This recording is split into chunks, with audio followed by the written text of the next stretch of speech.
Alhamdulillahirabbil alamin wassalatu wassalamu ala asrofil anbiya'i wal mursalin wa ala alihi wa sahbihi ajma'in. Allahumma shalli ala Muhammad wa ala alihi wa sahbihi wasallim. Bapak Ibu hadirin jamaah salat zuhur yang dirahmati Allah. Rasulullah pernah mengatakan, Pak, sehebat apapun anak cucu Adam atau umatku di masa yang akan datang melakukan amalan, nilainya sama dengan tidurnya sahabatku. Jadi sungguh dahsyat ini, Pak.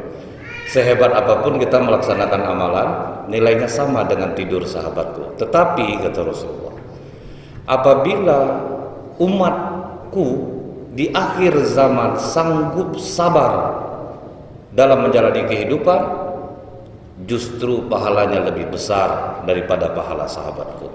Jadi dahsyat kita di akhir zaman ini, Pak. Nah, kita akan mencari tahu, Pak, bagaimana sisi sahabat Rasulullah SAW agar ini menjadi motivasi bagi kita. Kenapa sahabat Rasulullah itu begitu tinggi nilainya di sisi Allah? Yang pertama kita akan membahas tentang Abu Bakar Siddiq radhiyallahu anhu. Jadi nama Abu Bakar Siddiq ini sebetulnya adalah Abdullah bin Utsman. Jadi bukan Abu Bakar Siddiq, Abdullah bin Utsman. Kemudian ibunya bernama Ummul Khair binti Sakhar. Awal keislaman Abu Bakar ini sebetulnya dari mimpi awalnya, Pak. Jadi hadis riwayat Rifa'ah bin Ka'ab, sewaktu Abu Bakar Siddiq ini berdagang ke Syam, dia mimpi di malam hari. Kemudian keesokan harinya dia ceritakan mimpinya ini kepada Rahib Bukhairah. Kemudian Rahib Bukhairah berkata kepada Abu Bakar Siddiq, engkau berasal dari mana? Dari Mekah. Dari suku apa? Dari suku Quraisy. Tujuan engkau ke Syam mau apa? Aku mau berdagang. Jika benar mimpimu itu, akan datang dari kaummu seorang nabi terakhir dan engkau akan menyertai selama hidupnya. Nah, mimpi ini, Bu, dirahasiakan oleh Abu Bakar Siddiq. Dirahasiakan, Pak. Tidak dia ceritakan kepada siapapun sampai Rasulullah memproklamirkan diri sebagai nabi. Di saat itulah Abu Bakar Siddiq datang, kemudian bertanya kepada Rasulullah, engkaukah yang mengaku Rasul Muhammad? Iya. Kalau memang engkau seorang Rasul, apa bukti kenabianmu itu benar? Maka Rasulullah mengatakan, mimpimu yang kau ceritakan kepada Rahib Bukhairah sewaktu engkau berdagang ke Syam dulu. Di situ kaget Abu Bakar Siddiq, Pak. Padahal mimpi itu dia tidak ceritakan kepada seorang pun. Saat itu juga dia peluk Rasulullah SAW dan dia mencium keningnya dan dia bersyahadat kepada Rasulullah dengan menyebutkan asyhadu an la ilaha illallah wa asyhadu anna Muhammadar Rasulullah. Masuk Islam hanya karena mimpi yang telah lama yang tidak pernah dia ceritakan kepada siapapun. Kemudian isyarat yang kedua, ini hadis riwayat Ibnu Abbas. Sewaktu dia berumur 16 tahun, Abu Bakar berumur 16 tahun, Rasulullah berumur 18 tahun. Jadi Rasulullah ini, Pak, lebih tua 2 tahun 6 bulan dibanding Abu Bakar Siddiq. Jadi sewaktu mereka sama-sama berdagang ke Syam, Bu, semua orang sudah istirahat duduk, tetapi Rasulullah SAW memilih duduk di bawah pohon bidara. Sehingga Rahib Bukhairah itu bertanya kepada Abu Bakar Siddiq, karena dia selalu cerita dengan Abu Bakar. Wahai Abu Bakar, wahai Abdullah, siapa nama pemuda yang berteduh di bawah pohon bidara itu? Oh, namanya Muhammad bin Abdullah. Tidak ada yang berteduh di bawah pohon bidara setelah Nabi Isa, melainkan dia adalah seorang Rasul akhir zaman. Jadi dari umur 16 tahun Abu Bakar ini sudah ada, Pak, meyakini bahwa Muhammad ini akan menjadi seorang Rasul. Nah, ini hadis yang kedua tentang proses permulaan Islamnya Abu Bakar Siddiq. Kemudian yang berikutnya, bagaimana cintanya Abu Bakar kepada Rasulullah SAW. Pernah Abu Bakar ini, Bu, menangis bercerita dengan Umar bin Khattab. Ini hadis riwayat Hatim. Ditanya oleh Umar, wahai Abu Bakar, apa yang membuat engkau menangis? Dijawab oleh Abu Bakar, wahai Umar, tidak ada siang dan malam yang kulalui melebihi indahnya siang dan malam kulalui bersama Rasulullah SAW ketika kami berada di dalam Gua Sur. Bagaimana itu Abu Bakar? Sewaktu kami pergi berdua, Umar, begitu sampai di depan Gua Sur, aku katakan kepada Rasulullah, ya Rasulullah, biarkan aku yang masuk lebih dahulu ke dalam, jangan engkau yang masuk. Aku khawatir jika ada terjadi sesuatu yang membahayakan dirimu, maka engkau nanti yang akan terkena ya Rasulullah. Biarlah kalau ada bahaya di dalam gua ini, biar aku yang terkena, asal jangan engkau ya Rasulullah. Itu cintanya sahabat kepada Rasulullah.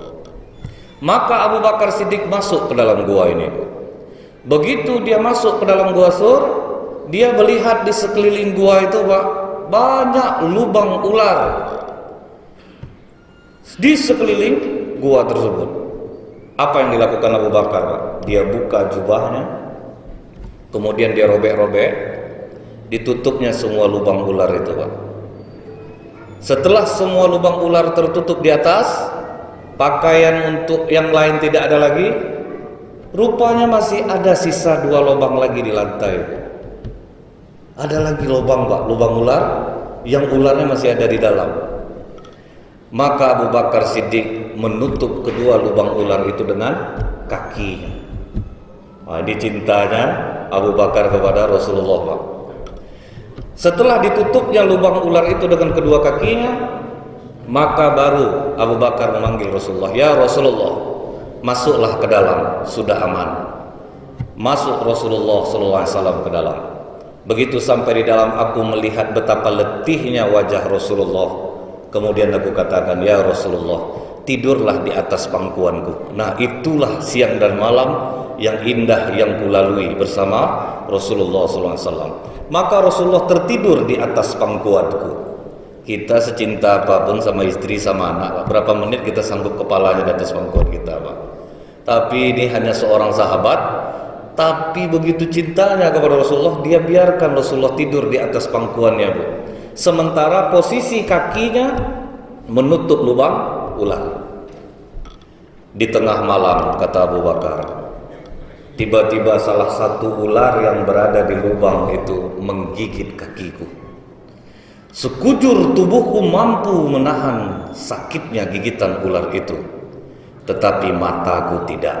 Jadi ini Pak, kalau kita Pak menutup lubang lipan saja kena gigit Pak, siapa yang ada di atas pangkuan kita terlambung semua tuh Pak. Tapi ini tidak ditahan Pak, ditahan oleh Abu Bakar Siddiq sampai mataku tidak mampu menahannya. Tubuh sudah mampu menahan Bu, tapi mata tidak. Keluarlah air mata Pak, tertetes wajah Rasulullah SAW. Nah, ini perbedaan air mata ini begini Pak. Kalau kita menangis karena takut, sedih, marah, itu air yang keluar itu panas. Tapi kalau kita nangis dalam keadaan bahagia, itu air mata yang keluar itu dingin. Nah, itu saja perbedaannya Pak. Mungkin karena panas air mata yang jatuh ini membuat Rasulullah tersentak bangun. Ada apa Abu Bakar? Kenapa kau menangis? Ya Rasulullah, ada ular yang menggigit kakiku. Maka Rasulullah katakan, yang bagian mana yang tergigit? Ditunjukkan oleh Abu Bakar. Maka Rasulullah pun meludahi bagian yang kena gigitan itu Pak. Dengan izin Allah sembuh bisa ular tersebut. Hilang rasa sakitnya berkat ludah Rasulullah yang mulia. Jadi kita jangan buatlah macam ini Pak ya, infeksi Pak. Nih kadang ada beberapa orang tua saya lihat mengobati anaknya kena gigit lebah, pakainya air liurnya Pak. Ini sekarang udah zaman, udah maju, sudah banyak obatnya, jangan pakai air ludah, malah infeksi nanti jadinya. Ini karena ludah Rasulullah ini Pak. Jadi berlalu malam, paginya begitu keluar dari Gua Sur, di situ Rasulullah baru sadar, ternyata Abu Bakar tidak mengenakan pakaian semalam. Ditanya oleh Rasulullah, kemana bajumu Abu Bakar? Kemarin ketika aku masuk ya Rasulullah, kulihat banyak lubang ular di sekeliling gua ini. Jadi aku memakai gamisku dan kurobek untuk menutupi semua lubang ular itu. Dan tersisa 2 lubang, aku tutup dengan kakiku. Itulah yang menggigitku semalam. Mendengar itu menangis Rasulullah Pak. Rasulullah pun berdoa kepada Allah, ya Allah, letakkanlah Abu Bakar dalam derajatku di surga. Nah, jadi itu doa Rasulullah untuk Abu Bakar Siddiq. Begitu cintanya Pak sahabat kepada Rasulullah. Kalau kita mungkin masih sebatas sholawat banyak apa banyak, cuman yang merasakan seperti sahabat ini Pak. Jadi ini yang membuat kita akhirnya waduh, pantas sahabat itu sehebat apapun amal ibadah kita sekarang sama nilainya dengan tidurnya para sahabat. Kemudian Pak, kita lihat pula bagaimana Abu Bakar Siddiq bersedekah. Pernah Umar iri Pak, iri kepada Abu Bakar Siddiq, tapi iri dalam hal kebaikan. Jadi Umar waktu itu bertekad, sekarang aku akan menandingi sedekah Abu Bakar. Aku tidak boleh kalah lagi sekarang. Maka Umar membawa 50% harta yang dia miliki ke hadapan Rasulullah. Ya Rasulullah, terimalah ini infakku untuk jalan Allah. Ditanya oleh Rasulullah, sebanyak ini engkau bersedekah Umar, berapa yang kau tinggalkan untuk keluarga? Aku meninggalkan untuk keluargaku sebanyak yang aku berikan ya Rasulullah. Berarti kan separuhnya Pak. Kemudian aku sengaja duduk di sisi Rasulullah untuk menunggu Abu Bakar datang. Tidak lama berselang Abu Bakar pun datang, membawa hartanya yang banyak. Rasulullah pun bertanya kepada Abu Bakar dengan pertanyaan yang sama denganku. Wahai Abu Bakar, engkau bersedekah sebanyak ini, berapa banyak yang kau tinggalkan di rumahmu? Yang kutinggalkan di rumah hanya Allah dan Rasulnya ya Rasulullah. Artinya apa Pak? Habis Pak, seluruh hartanya habis dia infakkan. Jadi makanya kata Umar, aku tidak akan pernah dapat menandingi Abu Bakar Siddiq di dalam hal bersedekah. Dahsyat Pak, sedekah seluruh harta yang dia miliki. Nah tapi ingat, sahabat ini berani dalam jarak yang aman Pak. Mereka itu punya penghasilan yang memang akan ada penggantinya. Ini pulang dengar pengajian ini Bu, sedekahkan harta semua jadi gelandangan nanti Pak. Ini sebagai motivasi kita. Bila kita selama ini Pak menganggap waduh aku udah banyak sedekah, ternyata belum apa-apa aku dibanding sahabat Rasulullah, masih jauh. Itu maksudnya Pak, supaya kita sadar. Kadang kan kita ini gini Pak, sedekah udah pakai hamba Allah memang Pak, cuman datang orang mancing, Pak bapak kaya, aku gak pernah bapak nyumbang di masjid nih Pak. Jangan salah, kau tuh yang hamba Allah tuh aku semua, atau sebutnya susah Pak. Jadi begitu kita ini sulitnya, dan ini jadi pelajaran bagi kita. Nah, kemudian yang berikutnya ketika Rasulullah wafat, itu sahabat yang paling tenang tuh Abu Bakar Siddiq Pak, karena dia jauh sebelum Rasulullah wafat dia sudah merasakannya. Di saat Rasulullah pulang haji wada, menceritakan kepada sahabat bahwa Jibril turun kepadaku. Kemudian Jibril pun membawa wahyu. Al-yauma akmaltu lakum dinakum wa atmamtu alaikum ni'mati wa raditu lakumul Islam madina. Pada hari ini telah kusempurnakan bagimu agamamu, telah kucukupkan nikmatku kepadamu, dan aku ridho Islam menjadi agamamu. Semua sahabat waktu itu Pak menganggap, aduh kita udah bahagia, Islam sudah bebas, sudah merdeka, Allah sudah ridho. Kan cuma Abu Bakar Siddiq yang menangis ketika ayat itu turun. Jadi orang bertanya kepada Abu Bakar, kenapa engkau menangis? Bukankah seharusnya kita gembira? Agama Islam sudah lengkap, kita sudah nikmat, sudah cukup, Allah sudah ridho. Maka kata Abu Bakar Siddiq, idza tama amrun pada naksuh. Kalau Islam ini sudah lengkap, berarti akan ada yang berkurang. Jadi itu saja kata Abu Bakar Siddiq. Jadi ketika Rasulullah wafat, Abu Bakar datang ke rumah Rasulullah. Kemudian dia mencium kening Rasulullah. Wahai Rasulullah, engkau tidak akan mengalami sakit lagi setelah hari ini. Jadi Abu Bakar yang paling tenang, karena dia sudah tahu isyarat ini sudah lama. Tetapi Umar bin Khattab di luar marah. Apa yang dialami Rasulullah sekarang sama dengan Musa ketika dia menerima wahyu. 40 hari dia pergi menghilang, kemudian dia kembali lagi. Siapa di antara kalian yang mengatakan Rasulullah wafat, aku penggal kaki kalian. Jadi marah Umar waktu itu Pak. Dia tak yakin Rasulullah meninggal. Kalian jangan satu pun mengatakan Rasulullah meninggal. Maka Abu Bakar pun keluar meminta perhatian para sahabat yang lain. Karena sahabat tahu Abu Bakar sepertinya mau bicara. Maka mereka pun mendekat kepada Abu Bakar Siddiq. Abu Bakar Siddiq pun membacakan ayat Surah Ali Imran 144. Wa ma Muhammadun illa rasulun qad khalat min qablihi rusul. Muhammad itu tidak lain hanyalah seorang rasul. Sungguh telah berlalu sebelumnya beberapa orang rasul. Kelanjutan arti ayat ini, apakah jika dia wafat atau dibunuh kamu berbalik ke belakang atau murtad? Barang siapa yang berbalik ke belakang, maka ia tidak dapat mendatangkan mudarat kepada Allah sedikit pun, dan Allah memberi balasan pada orang-orang yang bersyukur. Tiba-tiba bergetar Umar bin Khattab. Rasa baru pertama kali aku membaca ayat dan mendengar ayat ini. Umar pun terjatuh, Pak. Jadi begitu, Pak. Sahabat itu mereka begitu takut kalau ditegur dengan ayat, Pak. Begitu ditegur dengan ayat, langsung diam.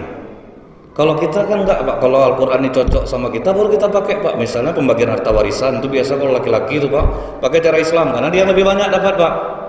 Tapi kalau misalnya yang tidak sesuai dengan dia tidak mau pakai. Tapi kalau sahabat begitu ditegur dengan satu ayat saja, langsung ikut dia. Nah, jadi inilah bagaimana cerdasnya Abu Bakar Siddiq, bagaimana cintanya, dan insyaallah akan kita lanjutkan lagi di kajian yang akan datang. Subhanakallahumma bihamdi asyhadu an la ilaha illa anta astaghfiruka wa atubu ilaik. Assalamualaikum warahmatullahi wabarakatuh.